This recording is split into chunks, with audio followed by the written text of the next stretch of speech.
of the Alcazaba, the Red Castle of Mohammed V. It's over 700 years old, and it sits on a high plateau overlooking a flat plain at the foot of the mighty Sierra Nevada, the plain on which lies the Spanish city of Granada.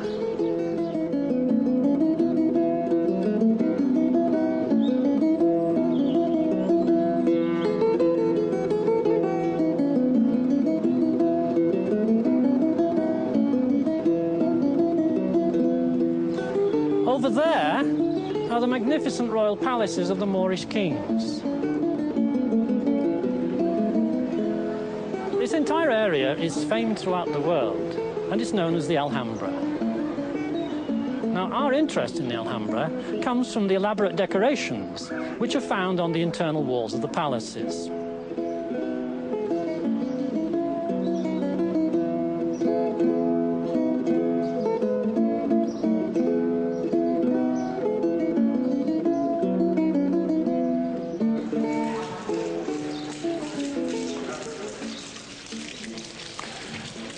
This is the beautiful Court of the Myrtles, with arcades leading off to the finest rooms of the palace. Visiting dignitaries used to pass through here and into the Hall of the Ambassadors. Throughout the Alhambra, every wall you look at presents a new and intricate pattern to the eye.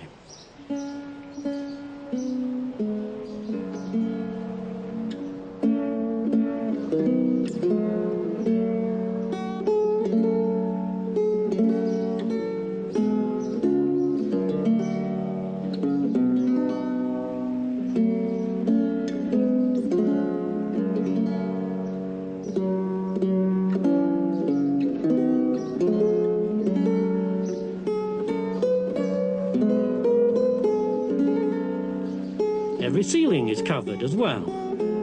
This one has beautiful wooden carvings.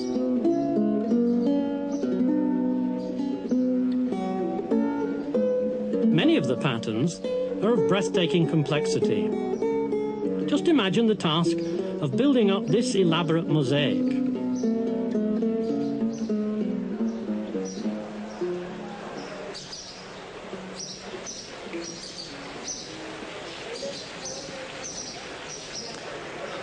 We're now in the truly magnificent Court of the Lions, which is at the centre of another royal palace. Over there at the far end is the entrance to the King's Hall, where we shall find a great deal of interest to us.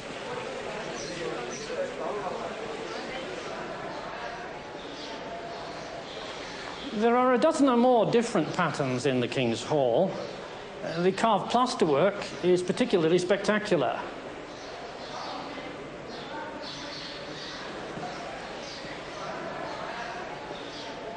So if you look all around the Alhambra, you're going to find a bewildering variety of patterns. There are hundreds of them. But are they indeed all different? Or are there ways in which we can classify these patterns into types so that we can appreciate the similarities between superficially different patterns? Well, let's make a start with this tiling pattern. This is a very simple pattern, of the sort you might find in your bathroom. It's an arrangement of different coloured square tiles fixed at an angle of 45 degrees. But to see what type of pattern it is, we'll ignore the colours and we'll just look at the outlines of the tiles. What we see is this simple square grid with one essential feature: repetition. The square outline repeats itself. In principle, we could extend the grid as far as we liked in any direction. This kind of repetition, where the pattern repeats itself at set intervals in two directions, is characteristic of almost all the patterns in the Alhambra. And this is the key which will allow us to distinguish various types of pattern. Here's another pattern. This one has a mixture of several different kinds of tile. We can build up a repeating grid from a square unit looking like this. Now this looks like a different pattern from the simple square grid we saw before. It seems much more complicated, but it will turn out to be the same type of pattern. And here's a third pattern. This is a plasterwork pattern built up by repeating a fairly complicated squarish unit. So will this turn out to be the same type of pattern as the other two? In fact, this is a different type of pattern from the others. You can appreciate the difference if you imagine what would happen if you took a mirror and reflected the patterns from left to right. Let's go back to this tiling pattern. We'll reflect it in a vertical mirror. This is what happens. The reflected copy looks exactly the same as the original. Now return to the plasterwork pattern. We'll try reflecting this pattern in a vertical mirror. Will the lines inside the square be in the same position after the reflection? No, they won't. You can still see some of the dark-coloured lines from the background. The reflected lines don't always cover them up, and so this time the reflected copy looks different. The same thing happens if we try a horizontal mirror. We might even put the mirror at one corner of the square and see if the reflected pattern matched a region outside the original square. But again, it doesn't. No matter where we place the mirror, we can't get the original pattern back again. It's rather like the difference between right-handed and left-handed patterns. So this is a different type of pattern from the tiling pattern we saw before. So two patterns can be of different types because one of them always looks different when you reflect it in a mirror. And the examples we've seen can be called square patterns and handed square patterns. Now, what other ways are there in which two patterns can differ? This tiling pattern can be found in two of the alcoves in the Court of the Myrtles. It's unusual in that many of the tiles have curved edges. And here's a plasterwork pattern from the King's Hall. This pattern doesn't have any curves, but there is a similarity with the pattern of curved tiles. Look at this region of the plasterwork pattern. Now take this point inside the region and rotate the pattern around that point. If we stop here, we'll have rotated a third of a complete turn, and the pattern matches itself. The dark lines in the background are exactly covered by the lines in the rotated region. We say that we can perform a rotation of order 3 about this point. Now let's look at the curved tiles. Once again, we'll look at a region of the pattern shaped like this. Take this point inside the region and rotate a third of a turn. As you can see, the pattern matches itself. Again, we say that we can perform a rotation of order 3. So that's something that these two patterns have in common. But can we say the same about the square pattern we saw before? If we rotate this pattern through a third of a turn about its centre, it certainly looks different. In fact, no matter which point we choose for our rotation, the pattern will never match itself after a third of a turn. With this pattern, we cannot perform a rotation of order 3. So what can we do with this pattern? Let's rotate it again about its centre. It does match itself, but after a quarter of a turn.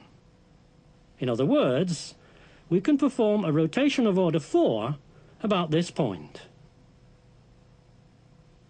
So the first two patterns can't be of the same type as the third one. But do these patterns have anything in common at all? Take this point in the square pattern. If we rotate a quarter of a turn about this point, the pattern looks similar, but it doesn't match exactly. To make the pattern match exactly, we have to rotate another quarter of a turn, making a half a turn in all. We can perform a rotation of order 2, but not one of order 4. Now let's do the same with this point in the other plasterwork pattern. If we rotate half a turn about this point, again the pattern matches. So, choosing different points for the center of rotation can give different effects. If we choose this point, we can rotate a third of a turn and get a match. But if we choose this point, we must rotate half a turn to get a match. But what happens if we choose this point instead? We only have to rotate a sixth of a turn about this point for the pattern to match. So if we choose this point, we can perform a rotation of order 6. Now suppose we look at 2 more tiling patterns in the same kind of way. Are we able to use rotations to say that they are different types of pattern? This pattern is in the Hall of the Ambassadors. If we choose this point, we can perform a rotation of order 4. Although the square is in a different position, the patterns match. And this is a pattern we saw earlier. If we choose this point, we can also perform a rotation of order 4.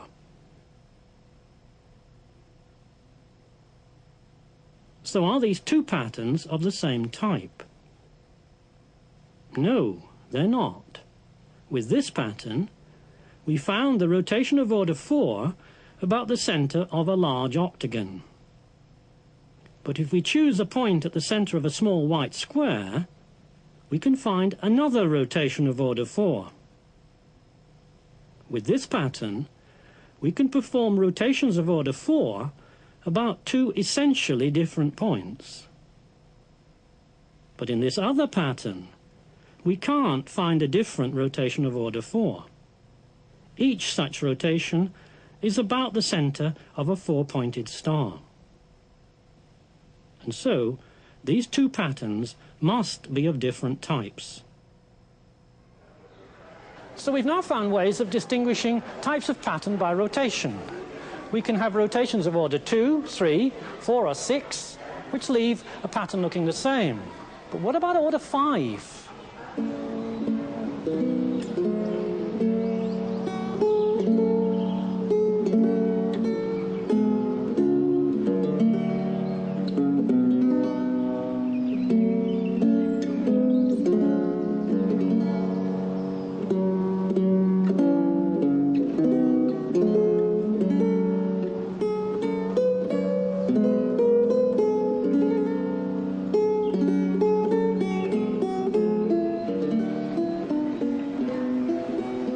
Now we've looked all over the Alhambra and we can't find a repeating pattern that looks the same 5 ways up.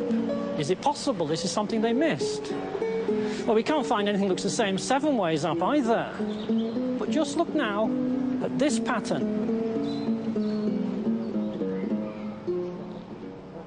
At first sight, this tiling pattern looks like we could rotate it through 1/8 of a turn and it would match itself.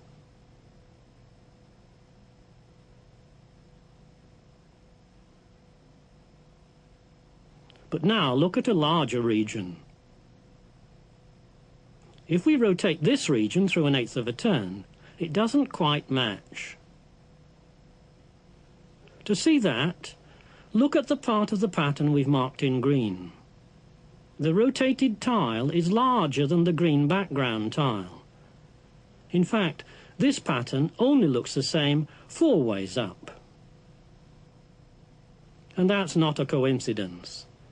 We'll never find a rotation of order 8 or 7 or 5 here or anywhere else. It's possible to prove mathematically that the only rotations we can find in a repeating pattern are the ones we've seen, with orders 2, 3, 4 or 6. Of course, We could have a pattern like this. This is a plasterwork design in the King's Hall. No matter how we rotate this one, it always looks different.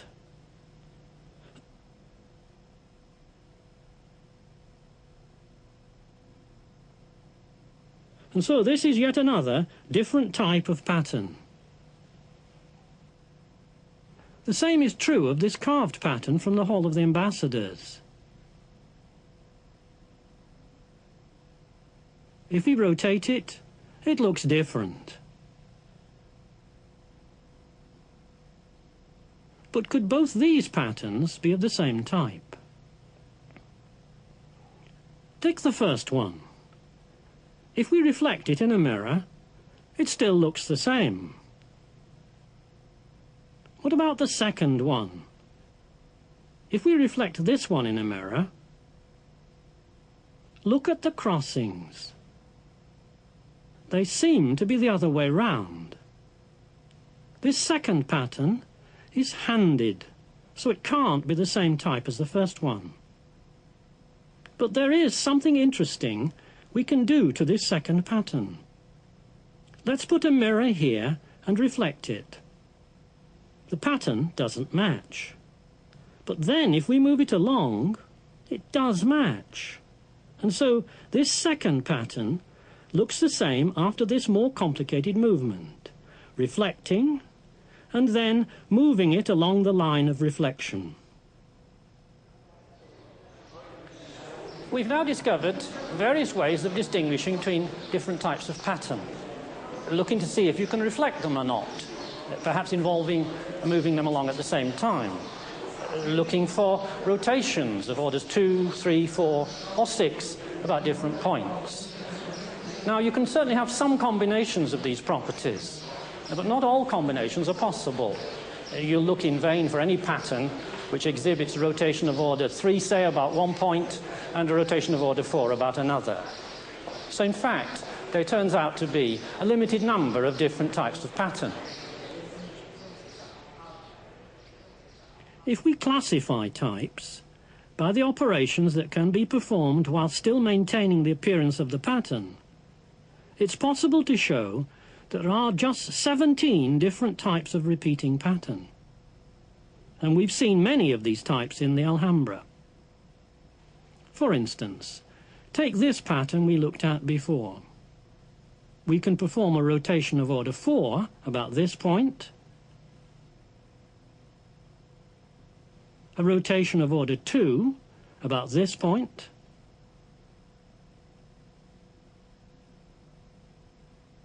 and a reflection. So there are these 3 ways in which the pattern can match itself. This pattern is also in the Hall of the Ambassadors.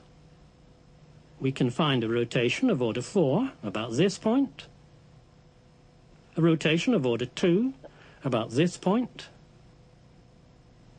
and a reflection. And so again, there are just the same 3 ways in which the pattern can match itself.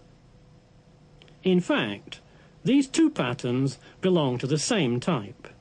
It's one of the 17 types.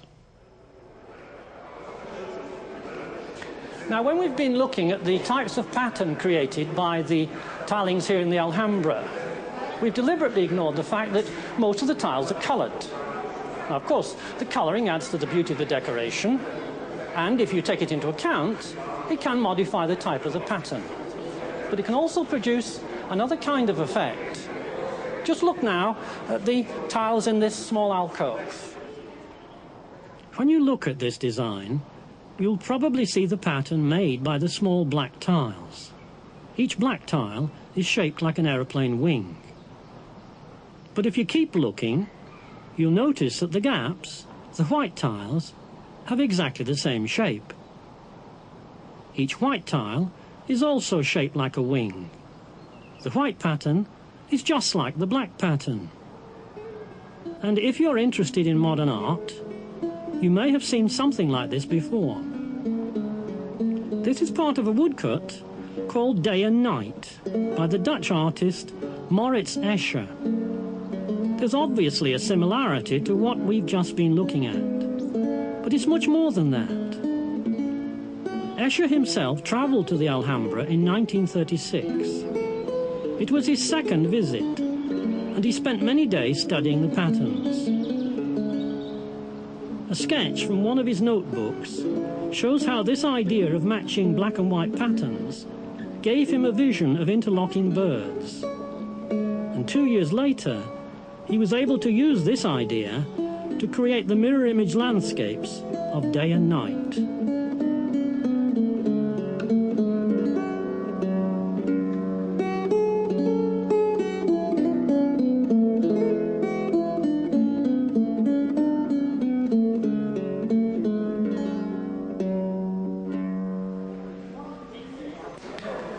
Finally, let's come back to the idea of rotation to distinguish different types of pattern. Now, we weren't able to find a pattern that looked the same 5 ways up. But remember, we were concentrating on patterns that repeated themselves at definite intervals. Now, not all patterns do this. To see the sort of design we might be after, look at this pattern.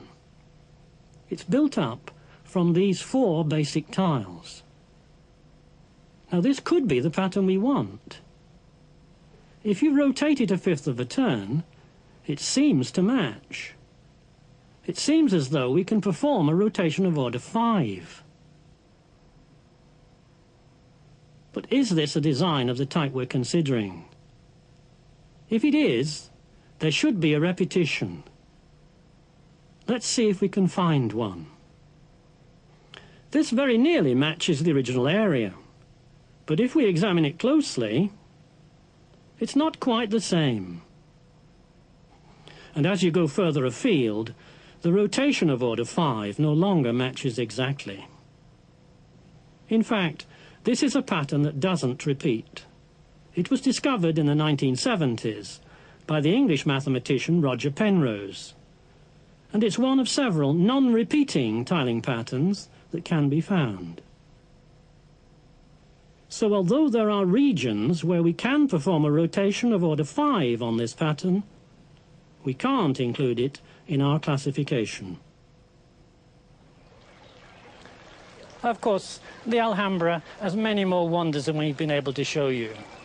But even the little that we have seen has been able to teach us much of significance about the nature of geometric patterns.